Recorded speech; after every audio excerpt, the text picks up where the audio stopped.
അപ്പോൾ ഇന്ന് നമ്മൾ ഉണ്ടാക്കുന്ന ഒരു ഹോം മെയ്ഡ് ബിരിയാണി ആട്ടോ. ഇതിനായിട്ട് ഞങ്ങൾ 2.5 കിലോ ബിരിയാണി റൈസാണ് എടുത്തിട്ടുള്ളത്. അപ്പോൾ അതിന് എന്തൊക്കെ സാധനങ്ങൾ വേണമെന്ന് നോക്കാം. കുറച്ച് ഏലക്കായ എടുത്തിട്ടുണ്ട്, ആ സ്റ്റാർ എടുത്തിട്ടുണ്ട്, ജാതിക്ക എടുത്തിട്ടുണ്ട്, കറങ്ങമട്ട എടുത്തിട്ടുണ്ട്, പിന്നെ വലിയ ജീരകമുണ്ട്, ഗ്രാമ്പു എടുക്കുക. ഇത്ര എടുത്ത് നമ്മൾ ആദ്യം മാറ്റി വയ്ക്കാം. പിന്നെ ഇതിലേക്ക് നമ്മൾ എടുക്കുമ്പോൾ 1 കിലോ സവാള കേട്ടോ. ഇത് നല്ല സ്ലൈസായിട്ട് നല്ല അരിഞ്ഞെടുക്കണം കേട്ടോ. എത്രത്തോളം നമുക്ക് കനം കുറയ്ക്കാൻ പറ്റണോ അത്രയും നമ്മൾ കട്ടില്ലാതെ അരിഞ്ഞെടുക്കാം.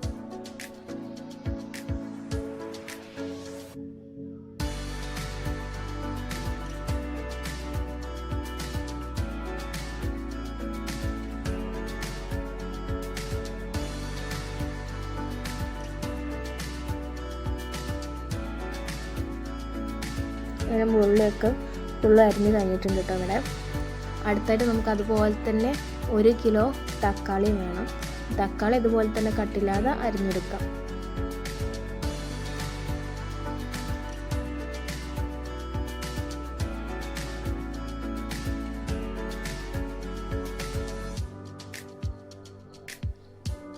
അങ്ങനെ ഇത് രണ്ടും അരിഞ്ഞിട്ട് മാറ്റി വയ്ക്കാം.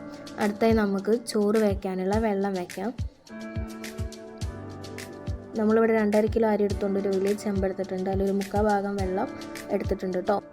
ഇത് നമുക്കിനി ചതച്ചെടുക്കാൻ കേട്ടോ. രണ്ടും സെപ്പറേറ്റ് ആണ്. ഫസ്റ്റ് നമ്മൾ ചതയ്ക്കുന്നത് പച്ചമുളകും വെളുത്തുള്ളി ഇഞ്ചിയാണ്. അതൊന്നും ആദ്യം ചതച്ചെടുക്കാം. ഇത് ചതച്ച് കഴിഞ്ഞിട്ട് വേറെ സെപ്പറേറ്റ് ആണ് നമ്മൾ ചെറുള്ളി ചതച്ചെടുക്കുന്നത്.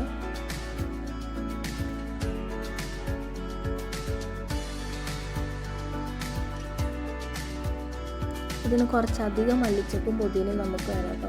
അപ്പോൾ നമ്മൾ ഫസ്റ്റ് പച്ചമുളക് ചതച്ചതായിട്ട് റെഡി ആയിട്ടുണ്ട്. അതിന് നമ്മൾ ചെറിയ ഉള്ളിട്ടൊക്കെ ഇതുപോലെ ചതച്ചെടുക്കാം.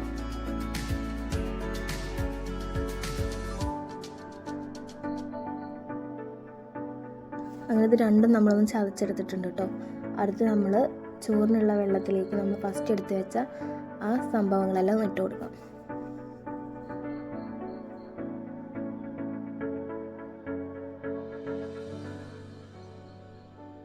ഇതിന് വെള്ളത്തിലിട്ട് വെള്ളം ഒന്ന് തിളയ്ക്കണം.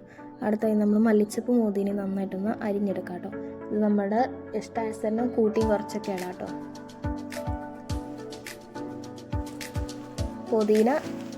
പുതിന മല്ലിച്ചപ്പ് ഒരേ അളവിലാണ് എടുക്കേണ്ടത്. അടുത്തിന് നമ്മൾ ബിരിയാണിയിലേക്കുള്ള ചിക്കൻ മസാല കൂട്ടി വെക്കുക കേട്ടോ. അതിനായിട്ട് നമ്മൾ ഫസ്റ്റ് ചിക്കനിലേക്ക് നമ്മൾ നേരത്തെ അരിഞ്ഞ സവാള ഇട്ടിട്ടുണ്ട്. തക്കാളി ഇട്ട് കൊടുക്കാം. അതിലേക്ക് നേരത്തെ ചതച്ച് വെച്ച പച്ചമുളകും ഉള്ളി ഇടണം. പിന്നെ നമ്മൾ ബിരിയാണി മസാല കിട്ടിയൊരു പാക്കറ്റിൽ ആ ബിരിയാണി മസാല പൊടിച്ചതായിട്ട് അതും ആഡ് ചെയ്ത് കൊടുക്കാം. ഇനി നല്ലപോലെ മിക്സ് ചെയ്യണം കേട്ടോ.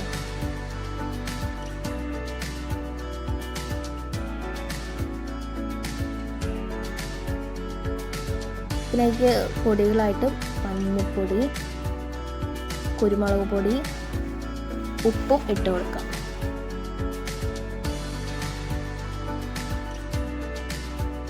പിന്നെ കുറച്ച് കരിവേപ്പിലയും നമ്മൾ നേരത്തെ അരിഞ്ഞ് വെച്ച മല്ലിച്ചപ്പും പുതിനയും അത് രണ്ടും കൂടെ ഇട്ട് കൊടുക്കുന്നുണ്ട് കേട്ടോ. ഇനി നല്ലപോലെ മിക്സ് ചെയ്യണം. ആദ്യം ഞങ്ങൾ ചട്ടക വെച്ച് മിക്സ് ചെയ്തിട്ടു. അപ്പോൾ ഒന്ന് ശരിയായി കിട്ടുന്നില്ല. ഇതിൽ പിന്നെ ഞങ്ങൾ കൈ വെച്ച് നന്നായിട്ടൊന്ന് മിക്സ് ചെയ്ത് കൊടുക്കും.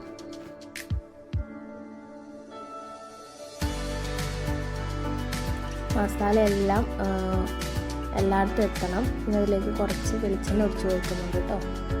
ഈ ചിക്കനിൽ വെളിച്ചെണ്ണ മാത്രമേ ഒഴിക്കുള്ളൂ. പിന്നെ നമ്മൾ നെയ്യാണ് ഇതിൽ ആഡ് ചെയ്യുക. പിന്നെ കുറച്ച് ചിക്കൻ മസാല ഒക്കെ കൊടുക്കുന്നുണ്ട്. പിന്നെ തൈര്, നിങ്ങളുടെ തൈര് പുളിക്കനുസരിച്ച് ഒഴിക്കണം കേട്ടോ. നിങ്ങളുടെ നല്ല പുളിയുള്ള തൈരാണെങ്കിൽ ഒരു പാക്ക് മതി. പുളിയില്ലാത്ത തൈരാണെങ്കിൽ ഒരു പാക്ക് ഒഴിച്ച് കൊടുക്കാം കേട്ടോ. ഇത് നല്ലപോലെ കൈ വെച്ച് അമർത്തി കൊടുക്കാം. അടുത്ത് നമ്മൾ വെള്ളം തിളച്ചപ്പോൾ അരിയൊക്കെ ഇട്ട് കൊടുത്തു. പിന്നെ കുറച്ച് കഴിഞ്ഞപ്പോൾ എന്തപ്പോൾ ചോറൊക്കെ ഊറ്റി വെച്ചു കേട്ടോ. പിന്നെ നമ്മൾ കുറച്ച് മല്ലിയിലും പുതിന എടുത്ത് വെച്ചിട്ടുണ്ടായിരുന്നു. അതിലേക്ക് നമ്മൾ ബിരിയാണി മസാല ഇട്ട് ഇളക്കി കേട്ടോ. എന്നിട്ട് നമ്മൾ നല്ലപോലെ അമർത്തി വെച്ച ചിക്കൻ്റെ മേലെ 2 ഇല വെച്ചിട്ട് ഇലയ്ക്ക് ചെറിയൊരു ഓട്ടുണ്ടാക്കി കൊടുത്ത് നമ്മൾ വെന്തിട്ടുള്ള റൈസ് അതിൻ്റെ മേലെ ഇടുക. എന്നിട്ട് മല്ലിച്ചപ്പ് ഇടുക, ആ പൊടിയിടുക, അങ്ങനെ ലെയറായിട്ട് ഇട്ട് കൊടുക്കുക. ഈ ചിക്കൻ നമ്മൾ വേവിക്കുന്നത് അതിലേക്ക് നമ്മൾ കുറച്ച് നെയ്യ് ഒഴിച്ച് കൊടുക്കണം കേട്ടോ. ചോറൊരു പകുതി വേവ് വന്നാൽ മതി, ബാക്കി നമ്മൾ ദം ചെയ്യുമ്പോൾ ആവി കടന്നു പോകും. അപ്പോൾ ഒരു പകുതി വേവാക്കി നമ്മൾ ചോറ് ഊറ്റിയെടുക്കണം. എന്നിട്ട് ലാസ്റ്റ് ലെയറിൽ നമ്മൾ ഉള്ള ബാക്കി വന്ന മല്ലിച്ചപ്പൊക്കെ ഇട്ട് നെയ്യ് ഒഴിച്ച് കൊടുത്തിട്ടുണ്ട്. ഇനി നമുക്ക് ദം ചെയ്യാൻ വയ്ക്കാം. ഇത് ഏകദേശം 1 മണിക്കൂർ 1.5 മണിക്കൂറൊക്കെ വയ്ക്കാം കേട്ടോ. ഇനി നമ്മൾ തീയൊന്ന് കത്തിച്ചിട്ട് കുറച്ച് തണലുണ്ടാക്കി അതിലാണ് നമ്മൾ ദം ചെയ്യുക. എന്നിട്ട് പാത്രത്തിൻ്റെ മേലെ കാഞ്ഞം കിട്ടാൻ നമ്മൾ ചപ്പാത്തിക്കല്ല് വെച്ചിട്ടുണ്ട്. അതിൻ്റെ മേലെ ഒരു അമ്മിക്കുട്ടി കയറ്റി വെച്ചിട്ടുണ്ടായിരുന്നു കേട്ടോ. ആവിയൊന്നും പോവാതിരിക്കാനാണ് ഇങ്ങനെ ചെയ്യുന്നത്. ഞാൻ കണലിൽ ഒരു 1.5 മണിക്കൂർ നിൽക്കട്ടെ. അത് കഴിഞ്ഞ് നമ്മൾ തുറന്നു കേട്ടോ. നല്ല സ്മെല്ലാണ് കേട്ടോ, അടിപൊളി സ്മെല്ലായിരുന്നു. ഇത് നമ്മൾ മേലത്തെ ചോറൊക്കെ ഇങ്ങനെ അപ്പോൾ നല്ലപോലെ വെന്ത് കിട്ടിയിട്ടുണ്ട് കേട്ടോ. ഇത് നമ്മൾ ഒരു പാത്രം വെച്ച് നമ്മൾ ചോറിങ്ങനെ മാറ്റി വേറെ പാത്രത്തിലിടാം.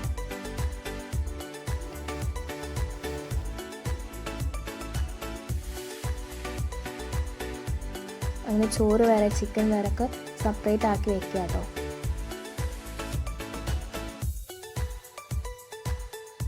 അതിനാണ് നമ്മൾ ആ ഓട്ട കഴിക്കുന്ന കീറി. അപ്പോൾ ചിക്കനിലെ വെള്ളം ആ റൈസിലേക്കും പിടിക്കും.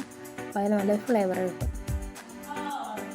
അങ്ങനെ നമ്മുടെ ചിക്കന് വേറെ പാത്രത്തിലേക്ക് മാറ്റിയിട്ടുണ്ട്. എന്നിട്ട് നമ്മൾ ആ ചട്ടിയിലിട്ടുണ്ട് ചോറൊന്ന് കുറച്ച് ചോറിട്ടൊന്ന് ഇളക്കി മിക്സ് ചെയ്തെടുക്കും കേട്ടോ. അപ്പോൾ അടിപൊളി ഫ്ലേവറായിരിക്കും. നിങ്ങൾ ബിരിയാണിയൊക്കെ ഇവിടെ സെറ്റായിട്ട് കിട്ടുന്നുണ്ട്. റൈസ് നല്ല പോലെ വെന്ത് കിട്ടിയിട്ടുണ്ട് കേട്ടോ. ചിക്കൻ നമ്മൾ വേറെ എക്സ്ട്രാ വേവിച്ചിട്ടൊന്നുമില്ല, ദം ചെയ്ത് ആ വേവേ ഉള്ളൂ കേട്ടോ. അതിന് നമ്മൾ ഏകദേശം 1.5 മണിക്കൂറോളം വെച്ചിട്ടുണ്ടായിരുന്നു.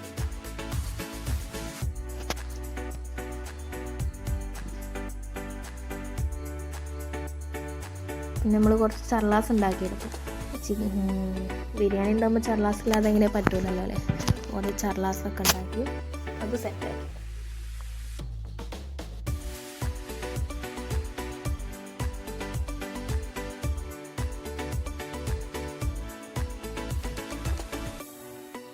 പിന്നെ നമ്മൾ ചോറൊക്കെ വിളമ്പിട്ടു. നല്ല അടിപൊളി ബിരിയാണി ആയിരുന്നു, ഒന്നും പറയാനില്ല. പിന്നെ ആ ചിക്കനൊക്കെ നല്ല പോലെ വെന്തിട്ടുണ്ടായിരുന്നു കേട്ടോ. നമ്മൾ വേറെ വേവിച്ചിട്ടൊന്നും ഇല്ലായിരുന്നു, അത് ദം ചെയ്ത ആവി കടന്ന് വരുന്നതാട്ടോ. അപ്പോൾ നമ്മുടെ ബിരിയാണിയൊക്കെ റെഡി ആയിട്ടുണ്ട്. അപ്പോൾ നമ്മുടെ വീഡിയോസൊക്കെ ആദ്യമായിട്ട് കാണാൻ ചാനൽ സബ്സ്ക്രൈബ് ചെയ്തിടുക, ലൈക്ക് ചെയ്യുക, ഷെയർ ചെയ്യുക. അപ്പോൾ ഓക്കെ, ബൈ.